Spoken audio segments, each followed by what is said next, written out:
Salut à toi et bienvenue dans cette vidéo dans laquelle on va traiter le sujet 2 de l'épreuve anticipée de SPEMAT pour le bac 2026. On a des sujets 0, premier sujet, deuxième sujet, et on a déjà fait en vidéo sur ma chaîne les exercices du sujet 1. Donc là, on va traiter le sujet 2 et en particulier, on va traiter le QCM dans cette vidéo. Petit rappel, l'épreuve va se faire sur 2 heures.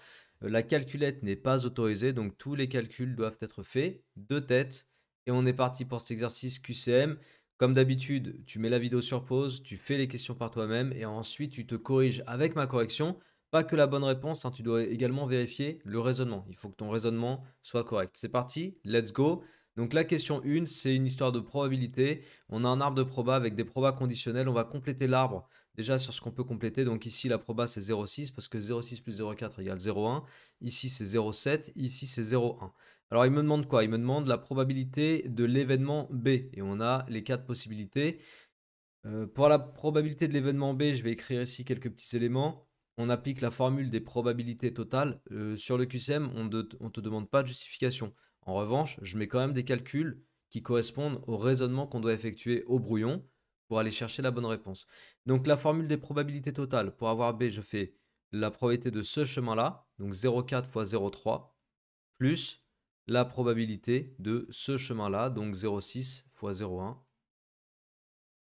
J'additionne tout ça. Alors 0,4 fois 0,3, ça fait 0,12. 0,6 fois 0,1, ça fait 0,06. 0,12 plus 0,06, ça me fait 0,18. Voilà la probabilité de l'événement B. Réponse A. Question numéro 2.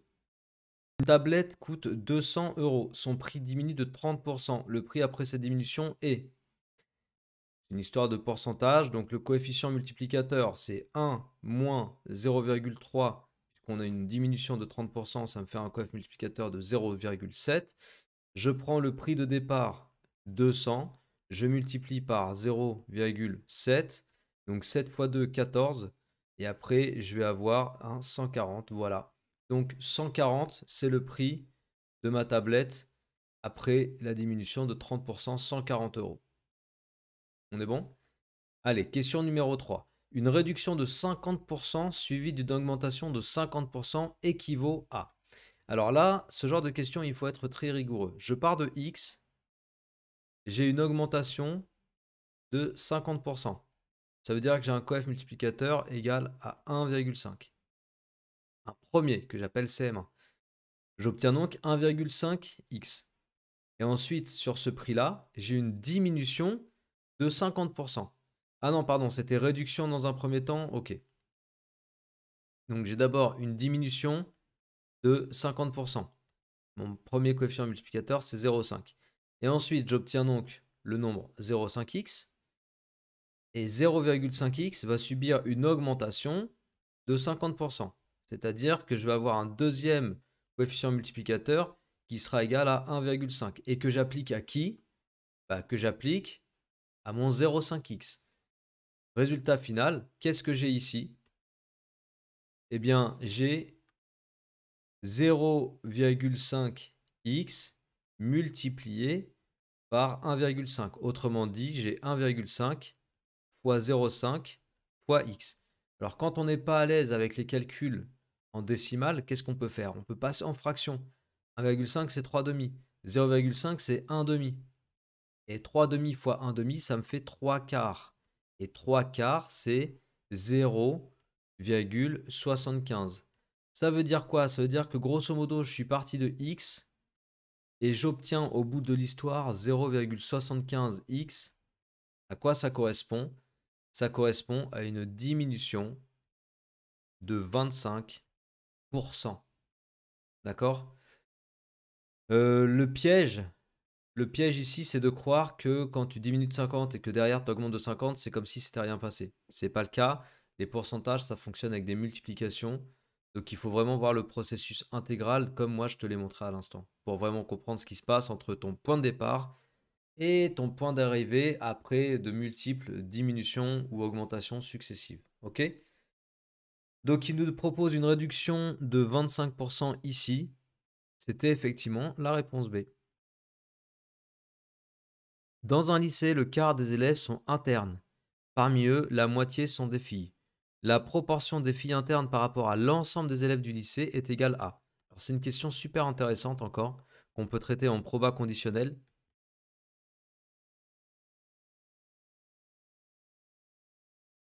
On te dit le quart des élèves sont internes. Donc la probabilité de l'événement être interne, c'est un quart. Et ensuite, on te dit parmi eux, parmi les internes, la moitié sont des filles. Donc la probabilité d'être une fille parmi les élèves internes, elle est de 1,5. Il te demande la proportion des filles internes. Donc les filles internes, c'est quoi? C'est F inter I. Les filles internes, c'est F inter I. F inter I. Donc je traite l'exercice en mode proba conditionnel. La proportion des filles internes par rapport à l'ensemble des élèves du lycée. Eh bien, P de F inter I, on sait que c'est P de I fois P de F sachant I. P de I, on est sur un quart. P de F sachant I, on est sur 1,5. Résultat, 1/8. Et 1/8, alors qu'est-ce qu'il nous propose? Parce que là, il faut faire les calculs de tête. Bon, imaginons que j'ai envie de diviser 1 par 8, si je me souviens pas. Donc ce qu'on va faire, c'est qu'on va poser la division. On met une virgule, comme ça on s'intéresse non pas à diviser 1 mais à diviser 10. 8, si je veux diviser 10 par 8, ça rentre une fois, j'enlève 8, il me reste 2. Ensuite, je mets un 0 et là je vais passer sur la deuxième décimale. 20 divisé par 8, ça rentre deux fois et ça me fait 16, il va me rester 4. Et enfin, je vais passer sur la troisième décimale, donc je mets un 0. 40 divisé par 8, ça vient 5 fois. Ça fait 40, il reste 0. Donc 1/8, c'est 0,125. Si on s'en souvient pas, et là en l'occurrence, j'avais pas ça en tête, eh bien on pose sa division, on donne son résultat, et 0,125, c'est 12,5%. Voilà. La réponse, c'est la réponse B. On aurait pu le faire par élimination, puisque 25%, c'est 0,25, donc il aurait fallu trouver un quart, et c'est pas le cas. 50%, c'est 1,5, donc il aurait fallu trouver. C'est 0,50, donc c'est 1,5. Il aurait fallu trouver 1,5, et nous, on n'avait pas trouvé 1,5. Et quant à 4%, 4%, donc c'est 0,04, et là en fraction, ça te fait 4 dixièmes. Ça te fait 4 centièmes, pardon, donc 4 centièmes, 4 centièmes. Ça nous fait 2. 1 sur, pardon, qu'est-ce que je raconte? Ça nous fait 1 sur 25. 4 centièmes, ça nous fait 1 sur 25. Et 1 sur 25, il aurait fallu trouver 1 sur 25. Et ce n'est pas le cas, on n'a pas trouvé 1 sur 25. Donc par élimination, on aurait pu dire que 1/8, c'est 12,5% ou 0,125. Mais j'ai préféré le poser.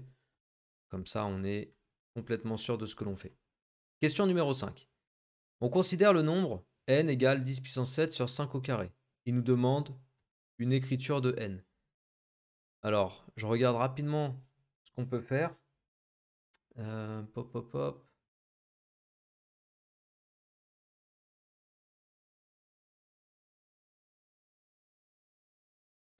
5 fois 2. 2 puissance 5. Ok, et ben ce qu'on va faire tout simplement pour la question 5, c'est qu'on va décomposer notre puissance de 10. Parce qu'il n'y a que ça qu'on peut transformer. Le 5 au carré, on peut écrire à 25 bien sûr, mais je veux travailler avec les puissances. Donc le 10, je vais l'écrire 5 fois 2. Donc ça me fait 5 fois 2, le tout à la puissance 7, divisé par 5 au carré. 5 fois 2, le tout à la puissance 7, ça me fait 5 puissance 7 fois 2 puissance 7. Le tout divisé par 5 au carré. Alors 5 puissance 7 sur 5 au carré, ça me fait 5 puissance 5, multiplié par 2 puissance 7. 5 puissance 5 multiplié par 2 puissance 7. Qu'est-ce qu'il propose? Ok, c'est bon, c'est la réponse D. Donc pourquoi c'est la réponse D? Parce que je cherchais à savoir pourquoi est-ce qu'on pouvait obtenir un 4. Le 4 ici, ce serait 2 puissance 2. Donc je vais décomposer mon 2 puissance 7 en 2 puissance 5 multiplié par 2 puissance 2. Règle des puissances. Avec mon 2 puissance 2, je vais récupérer un 4. Et avec mon 5 puissance 5 fois 2 puissance 5, bah, je vais récupérer un 10 puissance 5. Pourquoi? Pardon, toujours règle des puissances. 5 au puissance 5 fois 2 puissance 5, ça me fait 5 fois 2, le tout à la puissance 5. 2 au carré, ça me fait 4. Et 5 fois 2, ça me fait 10. Donc 10 puissance 5 fois 4. Alors pour ce genre de questions, parce que ce qui peut venir en tête là tout de suite maintenant, c'est ah ouais, mais comment on fait pour avoir l'idée de se dire on recherche à faire apparaître le 4 et pourquoi ça aurait pas été ça et pour... En gros, il faut avoir un peu d'intuition, un petit peu, hein, on n'est pas sur des trucs de dingue. Et puis il faut aussi sentir que certaines solutions ne sont pas possibles. Exemple, la solution A n'est pas possible parce que je vois pas comment je vais pouvoir me retrouver uniquement avec des puissances de 2, sachant que là j'ai du puissance 5, 5 puissance 5. Impossible. Ensuite, la B, il faudrait faire un calcul, mais le truc, c'est que 2 puissance 7, on est déjà sur un très grand nombre. Multiplié par 25, bah, faudrait faire faudrait poser le calcul avec une multiplication. C'est pas le truc qui me paraît le plus sympathique à faire. Et surtout, c'est pas le truc qui paraît le plus. Comment dire? Cet exercice, on sent qu'il nous amène sur une utilisation des règles de puissance. Tu vois, vu la forme de l'écriture. Donc là, il faudrait faire un calcul brutal de produit posé. C'est très peu probable que c'est vers ça qui nous emmène. Par contre, manipuler des puissances pour retrouver une écriture où le 2 n'apparaît plus, par exemple, bah, typiquement, oui. Et c'est pour ça que j'ai eu l'idée d'aller vérifier la D directement. Plutôt que la C. J'ai préféré faire la D. Et il se trouve que c'était la bonne. Un appareil a besoin... Alors je précise que je fais cette vidéo sachant que je découvre en même temps que toi les questions, hein. C'est aussi ça le but. J'ai pas du tout fait l'exercice à l'avance, j'ai pas du tout regardé une correction à l'avance. Là, je découvre les questions, donc je trouve en temps réel ma méthode de résolution. Comme ça te permet aussi de voir un petit peu comment est-ce qu'on peut raisonner pour trouver les pistes de résolution. C'est ça aussi que je t'apporte avec les vidéos, sinon ça sert pas à grand chose. D'ailleurs, si ce genre de contenu te plaît, et si tu apprécies mon contenu en général, bah, tu as un petit bouton ici pour t'abonner. Ça coûte rien du tout, c'est gratuit pour toi, comme tu le sais évidemment. En revanche, ça apporte beaucoup de soutien pour le créateur de contenu que je suis, pour avoir de la visibilité. Donc merci d'avance à toi de t'abonner, de partager, de liker, de mettre un commentaire, de mettre cette vidéo sur ton groupe de classe et de la rendre utile à plusieurs personnes. Donc voilà, tout ça, c'est les petites actions que tu peux mener et qui apportent un grand plus en ce qui me concerne. Merci d'avance à toi. Et on revient à nos moutons.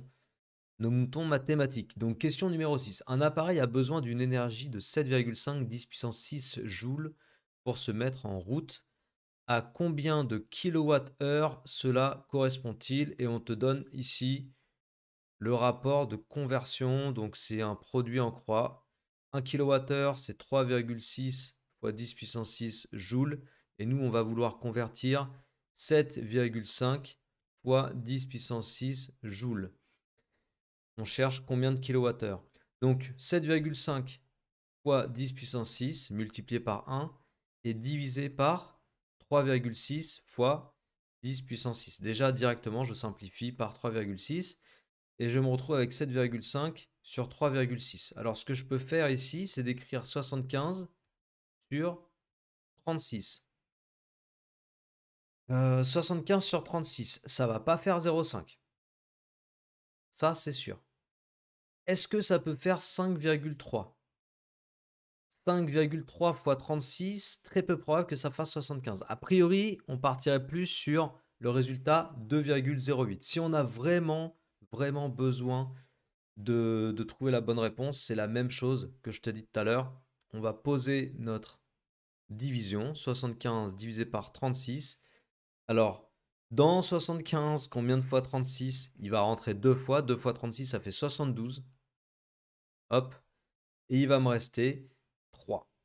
Ensuite, évidemment, je ne peux pas diviser 3 par 36. De cette façon-là, il faut que je colle un 0 et il faut que je mette une virgule pour entrer dans la partie décimale. 30, je peux toujours pas. Enfin, dans 30, combien de fois 36? Bah, 0 fois. Et je passe à la deuxième décimale, donc au centième, en rajoutant un 0 à nouveau. Tac, tac, tac. Voilà, donc je rajoute un 0. Et là, effectivement, 336. Directement, je vais aller tester 8 parce que je me suis dit dans l'idée que ça allait être la réponse B. Donc je fais 8, 36 multiplié par 8 juste pour vérifier. Je répète qu'on est obligé de poser nos opérations. Pourquoi? Bah, parce que parce que on est obligé de poser nos opérations parce qu'on n'a pas l'usage de la calculatrice pour ces sujets-là. Donc 8 fois 6, 48, je pose 8, je retiens 4. Attends, 36, 42, 48, ouais. 8 fois 3, ça nous fait... Attends, c'est environ? Parce que ça va pas tomber juste, là. Ça va pas tomber juste. 6 fois 6, 36. 6 fois 7, 42. 6 fois 8, 48. Ouais. 8 fois 3, ça nous fait 24. 24 plus 4, ça nous fait 28 288. Ouais. Et fois 9, ça passerait pas. Donc, ouais, c'est bizarre comme question. C'est très bizarre comme question. Donc, il va rester 12. C'est très bizarre comme question parce que on s'attendrait à ce qu'ils nous mettent à combien de kilowattheures environ cela correspond-il. C'est-à-dire que là, c'est pas du tout un résultat exact. C'est un résultat approché, le 2,08. Bon, très étrange. Après, je peux vérifier quand même en faisant 36 fois 5. Mais 36 fois 5, on va être au-dessus de 75, ça c'est sûr. 5 fois 6, ça nous fait 30. 5 fois 3, 15 et 3, 18. Ouais. Donc celle-là, elle marche pas. Celle-là, encore moins. Par élimination aussi, c'est presque sûr que c'est la B. Mais bon, la question 6, elle est quand même ambiguë. Ils auraient dû mettre le mot environ dans l'énoncé. Allez, question numéro 7. Je rappelle qu'il y a 12 questions dans cet exercice. Donc, question numéro 7. Le plan est muni d'un repère orthogonal. On note D, la droite passant par les points A, coordonnées 0, 1, moins 1, et B de coordonnées 2, 5. Le coef directeur de la droite D est égal à... Ok, donc la question numéro 7, le coef directeur, c'est YB moins YA, donc 5 moins moins 1 sur XB, donc 2 moins 0. 5 moins moins 1, ça me fait 6 sur 2, autrement dit 3. Réponse C, ça c'est une question très facile. Question 8, on a représenté ci-contre une droite D. Parmi les 4 équations ci-dessous, la seule susceptible de représenter la droite D est... Alors la droite est décroissante, elle passe par 0. Donc deux choses. La première, c'est que ça doit être une fonction linéaire de la forme y égale mx. Et la deuxième, il faut que le m, le coefficient directeur, soit négatif parce que la droite est décroissante. Donc pas celle-là, pas celle-là, pas celle, pas celle-là. Et en fait, oui, c'est astucieux pour la question 8. La seule susceptible, ça va être la C. Pourquoi? Parce que c'est vrai que là, on voit les carrés, on se dit, oh non, pas du tout, qu'est-ce que c'est? Il y a des carrés, impossible, machin, non. Bah, en fait, si. Je suis sûr que quand on va développer, évidemment, notre expression, les carrés vont dégager. Il va me rester uniquement une forme m fois x avec m négatif. Donc regarde, x carré moins parenthèse, identité remarquable, x carré plus 2x plus 1, je développe le moins sur la parenthèse, donc moins x carré, moins 2x, moins 1, plus 1. Je simplifie tout ce qui est simplifiable, bam bam bam, et il reste bien moins 2x. Et c'est vrai que de prime abord, si on part sur nos a priori et qu'on se dit ah non, il y a du carré, impossible, et ben en fait, c'est la seule possible. C'est la seule possible. Mais bien sûr, pour avoir l'idée d'aller regarder ce qui se passe ici, et pour être sûr d'éliminer les autres, il a fallu bien interpréter tout ce qu'il fallait interpréter du petit graphique. C'est-à-dire, premièrement, on a une droite qui passe par 0, donc ordonnée à l'origine nulle, c'est-à-dire une équation de la forme y égale mx. Et deuxièmement, le coefficient directeur est négatif parce que la droite est décroissante. Donc c'était impossible que ce soit la D, c'était impossible que ce soit la B parce que j'ai isolé y mentalement et j'ai bien vu qu'on allait avoir moins 2x moins 1. Donc on avait une ordonnée à l'origine non nulle, donc ça ne marchait pas.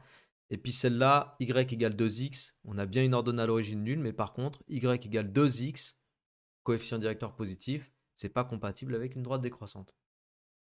Donc il fallait être sûr de ce qu'on avait interprété ici pour aller se dire, vas-y, je développe la C, je regarde ce qui se passe. Question 9, question 10. On note l'ensemble des solutions de x carré égale 10 sur R. Donc on note S, c'est une sorte de S ça. Alors l'ensemble des solutions de x carré égale 10 sur R, bah, c'est moins racine de 10, racine de 10. Ça, c'est assez immédiat. C'est du cours, hein. Je répète pour le cours, quand j'ai x au carré égale a avec a strictement positif, il y a deux solutions. Tu as, alors j'ai mis grand X, donc je vais rester avec grand X, moins racine carrée de a, première solution, et plus racine carrée de a, deuxième solution. On a appliqué le cours ici. Question 10. La fonction f définie par 3x moins 5, 3x moins 15 fois x plus 2, admet pour tableau de signes. Alors c'est le tableau de signes qui nous intéresse. Tac, alors la question numéro 10. Je réécris ma fonction f de x. F de x égale 3x moins 15 fois x plus 2. Et ce que je vais faire, plutôt que d'essayer de deviner le tableau comme ça, je vais me refaire le tableau de signes. Voilà, je le recherche. Ok? On n'est pas avare de notre temps et on se dit autant faire les choses bien, donc autant chercher la bonne réponse de façon directe et pas en essayant de piocher parmi les quatre. C'est-à-dire que je vais aller étudier le signe de 3x moins 15. 3x moins 15, ça s'annule en 5. X plus 2 s'annule en moins 2. Donc parmi les valeurs qui apparaissent sur la première ligne, j'ai moins 2, 5. Donc déjà, ça, c'est pas bon. Ça, c'est pas bon. Ensuite, donc 3x moins 15 s'annule en 5. Coefficient directeur positif. Donc le signe, c'est moins, moins, plus. X plus 2 s'annule en moins 2. Coefficient directeur positif. Donc moins, plus, plus. Règle des signes pour f de x, plus, moins, plus. Donc le bon tableau, plus, moins, plus. Hop, c'est celui-là. C'est le tableau A. Le tableau A. Le B, c'était quoi qui était faux? Les signes étaient inversés. Ok. Bon, bien, bien, bien. Il reste deux questions. L'expression question 11 développée de 2x plus 0,5 au carré est... Euh, ouais, bah c'est juste... faut juste développer une expression, donc c'est pas inaccessible. Par contre, il faut être à l'aise. Alors moi, le 0,5, tu sais quoi? Je vais tout de suite le transformer en 1,5. Je préfère largement manipuler des puissances que manipuler des nombres décimaux, surtout, surtout, surtout, si j'ai pas la calculatrice. Donc, 2x le tout au carré, ça me fait 4x carré. Le double produit, 2 fois 2x fois 1,5, bah ça me fait 2x. Et le 1,5 puis au carré, bah ça me fait 1 quart. 4x carré plus 2x plus 1 quart. Et 1 quart, c'est 0,25. Donc on est sur la réponse C. Ça, c'était faux parce que c'était 1 et non pas 1 quart. Ici, c'était faux à cause du 2 et du 4x. Ouais. Ok. Lorsqu'un point mobile... Alors attends, ça c'est quoi? Je vais me mettre sur une autre page parce que j'ai l'impression qu'on va s'amuser avec cette question. Lorsqu'un point mobile suit une trajectoire circulaire de rayon R. Alors attends, on va se faire un petit cercle là pour visualiser les choses. Donc on a une trajectoire circulaire de rayon R. Ok. Son accélération centripète en mètres secondes moins 2 s'exprime en fonction de la vitesse de la manière suivante. Ah d'accord, ok, bon. Bon, ça c'est un truc que tu vois en terminale d'ailleurs, en spécialité physique-chimie en terminale. L'expression permettant à partir de cette formule d'exprimer la vitesse est... Ok, donc il faut juste isoler la vitesse. Alors V au carré, ça fait A fois R. Bon, c'est une question très très bête en fait. Donc V égale racine carrée de A fois R. Racine carrée de AR, réponse B. Et c'est la fin de cet exercice. Donc l'exercice 1, largement accessible. Évidemment, il y a des petites choses sur lesquelles si tu vas trop vite, tu n'auras pas les points. Je repense à la question Q8 par exemple. Après, il y a des choses où on te donne les points hein, littéralement sur le calcul du coefficient directeur ici. C'est quand même vraiment donné. Il y a quand même des choses auxquelles il faut faire gaffe. Je repense à la division et avec le fait de ne pas retrouver exactement 2,08, mais de quand même répondre la question à la réponse B parce que bah, tu n'as pas trop le choix. D'ailleurs, je vérifie juste si... Ouais, non, il n'y avait pas d'erreur. Donc ouais, il y a des choses sur lesquelles il faut se poser des questions, il y a des choses sur lesquelles il faut faire gaffe. Là, il y avait quand même un peu de technique ouais, sur le fait de passer en raisonnement proba conditionnel. Bon, les coefficients multiplicateurs, ça, les pourcentages, il y a toujours des difficultés inhérentes à ça, mais si tu t'entraînes, normalement, ça doit rentrer. Bref, ça reste accessible, selon moi, ça reste accessible largement. Faut faire les choses bien, faut faire attention, faut être à l'aise sur tes petits calculs posés et faut pas hésiter à les poser au brouillon justement tes calculs, même si on est sur un QCM et qu'il faut juste donner la bonne réponse. Tu dois quand même faire des choses au brouillon. Voilà. Dans d'autres vidéos, on va corriger les autres exercices du sujet, donc n'hésite pas à regarder. Il y aura sûrement la vignette qui s'affichera en fin de vidéo ici. Tu cliques et comme ça, tu continues à réviser de ton côté. Et bien sûr, si la vidéo t'a plu, bah merci d'avance à toi de t'abonner, partager, liker et évidemment, éventuellement commenter cette vidéo. Ça fera toujours plaisir et ça aide considérablement. Merci d'avance, reste bien discipliné dans le travail et je te dis à très bientôt. Ciao!